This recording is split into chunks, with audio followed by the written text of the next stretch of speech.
ચરોતરમાં સ્નેહ મિલન કાર્યક્રમ હતો। ઠાકોર સમાજનો આ કાર્યક્રમ હતો અને એમાં સાંસદ ગેનીબેન પણ જોવા મળ્યા। એની સાથે સાથે ભારતીય જનતા પાર્ટીના ધારાસભ્ય પણ જોવા મળ્યા હતા। એટલે સમાજનો કાર્યક્રમ હતો। અહીંયા કોઈ પણ પક્ષનું કોઈ બંધન નહોતું કે કોઈ પક્ષના વાડા નહોતા, પણ सांसद છે ગેનીબેન અને સરકાર પર પ્રહાર કરવા એ એમની એક આગવી ઓળખ છે ને એ થયું પણ સરકાર પર પ્રહાર કર્યા અને કહ્યું કે ઠાકોર સમાજને ભારતીય જનતા પાર્ટીની સરકાર અન્યાય કરે છે। એની સાથે જે હમણાં જ ખાતા ફાળવણી થઈ, જે નવું મંત્રીમંડળ બન્યું, એ બધાને એમણે મજાક ગણાવી દીધું।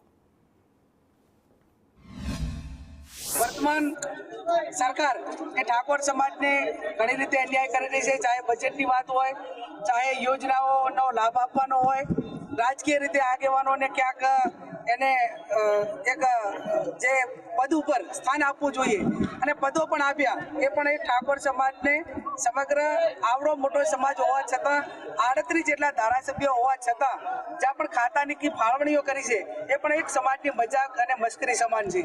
એટલે જે પ્રધાનમંડળનું જે વિતરણ થયું એમાં પણ સમાજને જે પ્રભુત્વ મળવું જોઈએ અને જે એના ખાતાકીય ફાળવણી થવી જોઈએ એમાં પણ હું માનું ત્યાં સુધી ક્યાંક ને ક્યાંક અન્યાય થયો હોય એવું મને પોતાને લાગે છે। વિપક્ષ શાસક પક્ષ તરીકે એ ન બોલી શકે, પણ વિપક્ષ તરીકે અમે બોલી શકીએ કે વર્તમાન સરકારે ઠાકોર